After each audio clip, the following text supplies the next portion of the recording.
Kalau orang yang memberikan nasihat itu bersifat sombong, sehingga perhiasan kata-katanya pun sombong, masuk ke dalam hati kita, sombongnya yang timbul dalam diri pendengarnya.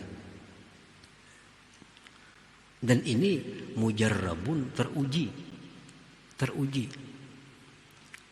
Dari guru, dari penasihat yang sombong, pasti akan menghasilkan orang-orang yang sombong.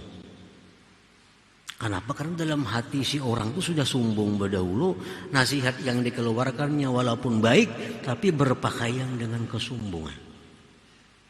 Ada orang mengaji, ini orang baik, orang tawadu, orang bagus, begitu mengaji lawan seseorang, jadi sombong. Orang lain itu salah semua, nang bujur pun kami aja. Padahal orang bagus nih. Dulunya orang tawadu, orang bagus, orang rendah hati. Begitu menuntut ilmu, mengaji dengan seorang guru, beberapa kali belajar di sana, jadi sombong, jadi angkuh. Kenapa? Karena ini berguru dengan orang yang hatinya sombong. Sehingga nasihat yang dikeluarkan guru itu berpakaian dengan kesombongan.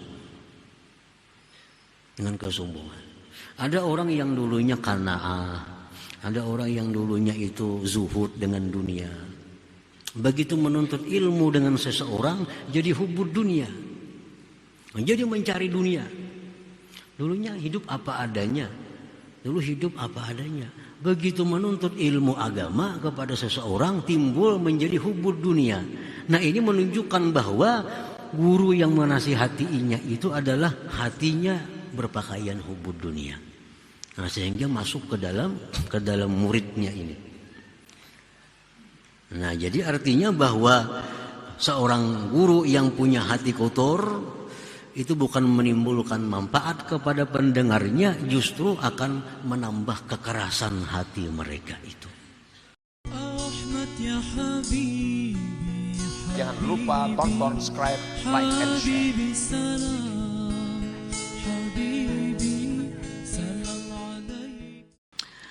Perkataan itu adalah sifat orang yang berkata-kata. Sifat orang yang mengata. Bila orang yang berkata-kata itu orang yang mempunyai cahaya, maka jatuhlah perkataan itu di dalam hati pendengarnya. Dalam hati pendengarnya. Apabila orang yang berkata-kata itu hatinya keruh, maka jatuhlah itu perkataan di telinga pendengarnya dan tidak sampai menembus ke dalam hatinya. Ini para muhibbin rahimakumullah. Sebagian ulama berkata, innal lisan tarjumanul qalbi. Fa iza tatahhara al-qalbu minal aghyar wa asyraqat alaihi al-anwar iktasal kalam nura wa antafa'at bihi sami'un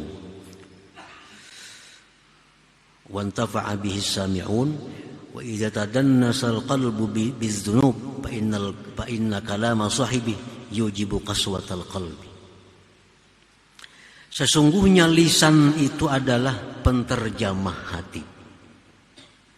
Dalam hati kita ini hendak makan, kada tahu kita. Dalam hati kita hendak makan, orang kada tahu isi hati kita. Nah, lisan inilah yang menterjemahkan. Aku hendak makan, jadi lisan. Nah, itu dari hatinya.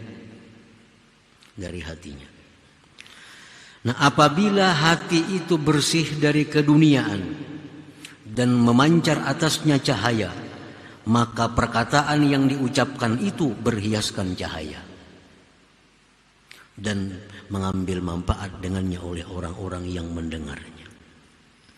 Dan apabila kotor itu hati dengan dosa-dosa, maka bahwasanya perkataan orang itu menimbulkan kekerasan hati pada pendengarnya. Nah, para muhibbin rahimakumullah, jadi hati-hati juga mendengarkan, walaupun itu nasihat, walaupun itu ceramah agama, walaupun itu nasihat agama. harus dilihat juga dari orang yang memberikan nasihat itu. Karena kalau orang yang memberikan nasihat ini hatinya kotor dengan dosa-dosa, bukan dapat kita ambil manfaat, justru akan mengeraskan hati kita. Kalau orang yang memberikan nasihat itu bersifat sombong, sehingga perhiasan kata-katanya pun sombong, masuk ke dalam hati kita, sombongnya yang timbul dalam diri pendengarnya. Dan ini mujarrabun, teruji. Dari guru, dari penasihat yang sombong, pasti akan menghasilkan orang-orang yang sombong. Kenapa? Karena dalam hati si orang itu sudah sombong berdahulu, nasihat yang dikeluarkannya walaupun baik, tapi berpakaian dengan kesombongan. Ada orang mengaji, ini orang baik, orang tawadu, orang bagus. Begitu mengaji lawan seseorang, jadi sombong. Orang lain itu salah semua, yang bujur pun kami aja. Padahal orang bagus nih. Dulunya orang tawadu, orang bagus, orang rendah hati. Begitu menuntut ilmu, mengaji dengan seorang guru, beberapa kali belajar di sana, jadi sombong, jadi angkuh. Kenapa? Karena ini berguru dengan orang yang hatinya sombong. Sehingga nasihat yang dikeluarkan guru itu berpakaian dengan kesombongan. Ada orang yang dulunya qanaah, ada orang yang dulunya itu zuhud dengan dunia. Begitu menuntut ilmu dengan seseorang, jadi hubud dunia, jadi mencari dunia. Dulunya hidup apa adanya. Begitu menuntut ilmu agama kepada seseorang, timbul menjadi hubud dunia. Nah, ini menunjukkan bahwa guru yang menasihatinya itu adalah hatinya berpakaian hubud dunia. Nah, sehingga masuk ke dalam muridnya ini. Nah, jadi artinya bahwa seorang guru yang punya hati kotor itu bukan menimbulkan manfaat kepada pendengarnya, justru akan menambah kekerasan hati mereka itu.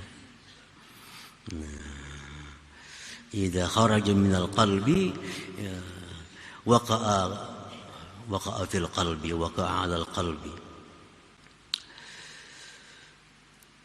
Wa idza tadannasa al-qalbu bizunub fa inna kalama sahibihi yujibu qaswatal qalb. Bahwa bila mana kotor itu hati dengan dosa, maka perkataan orang itu akan menimbulkan kekerasan hati pada pendengarnya itu. Nah, para muhibbin rahimakumullah.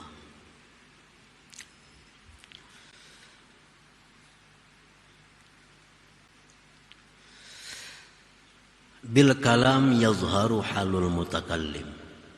Dengan perkataan itu nampaklah keadaan orang yang berkata-kata. Nah, apakah orang ini hubud dunia?